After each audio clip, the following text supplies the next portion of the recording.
I'm Brian Van from SportBikeTrackYou.com. Today we're going to do a video review on a brand new pair of gloves from Knox. These are the Knox Hand Armour ORSA gloves.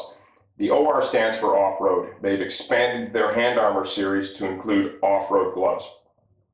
Uses for this glove, certainly, right? Off-road motorcycle riding, ATV riding, mountain biking is also another intended application. And what we've seen over the years, without a doubt, there is heavy use of the textile gloves for road riding motorcycles, okay? We're going to kind of point out the construction, the features, the benefits, and you decide if that's right for you. But that's something that we've seen that's huge. It's folks riding these hybrid style gloves on the street as well. Sizing. This glove is produced in size small through extra large. I'm normally a 2X in most common gloves out there. I've got on the extra large, and due to the amount of textile and stretch material used in these gloves, they fit and feel phenomenal. They wear very light. They do offer a high level of protection in strategic areas, and let's cover that. The palm of the glove is done in Clarino, everything you see here in gray. We've got some overlays here in the high wear areas and the impact zones. What's very unique is the use of the Knox Scaphoid Protection system, basically palm sliders. You'll see an additional overlay of Clarino here, some energy absorbing foam backing that up.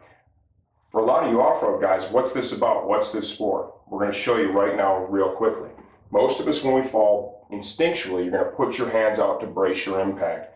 With a standard pair of gloves, what typically happens is the palm of the glove will grab the surface, right? Load the glove up, either pull it apart or transmit a bunch of energy up and through your wrist, shoulder, arm, send you tumbling, break your scaphoid. The concept here, if you want to pan down just a little bit, Josh, these plastic sliders, you can see how on the surface, how easily they just glide. They don't hook up at any level.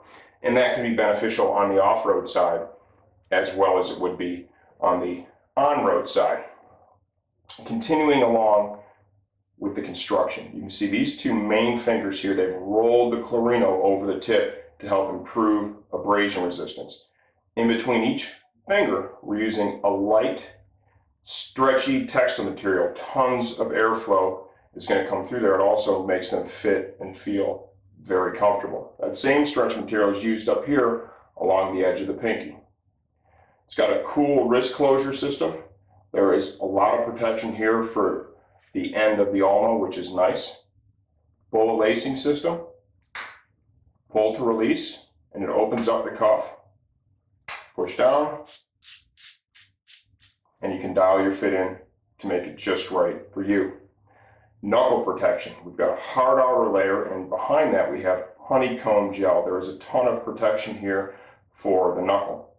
You can see we've got perforated goat skin leather here, a mesh textile over these two fingers. We're using the leather again here. Motion panels in each one of the fingers done in that stretchy textile material. Additional plastic protectors over those knuckles right there. The thumb is done in the perforated goat skin for the tip, motion panel.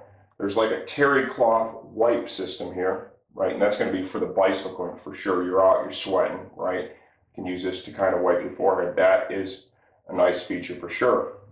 Back of the hand is done in mesh. We've got some silicone injected. We've got a logo for Knox right there on the back of the hand. All in all, what do we think? For the off-road riding, that's what these gloves are intended for. As I said earlier, we do see a lot of gloves of this nature being used on the street. I've shown you the different construction materials that are used throughout the glove, and you decide whether or not you're willing to sacrifice some of the protection to get the real light wear and the tremendous airflow, and that's really a personal decision, okay? The strengths of the glove are going to be here in the palm, the Clarino, and the palm sliders, as well as the protection for the ulna. Back of the hand here, the knuckle protector, very strong. That's nice. The weaknesses, I would say, are going to be the spandex material here, the stretching material on the side of the glove, as well as the terry cloth style material that you see here over the thumb. But that's pretty typical with a lot of the gloves that you see out there that are really the more textile-based street riding gloves. So you decide if they're right for you. I'm Brian Van. It's a nice glove. They fit well. They feel great. They're going to be awesome for off-road applications. SportBikeTrackYou.com.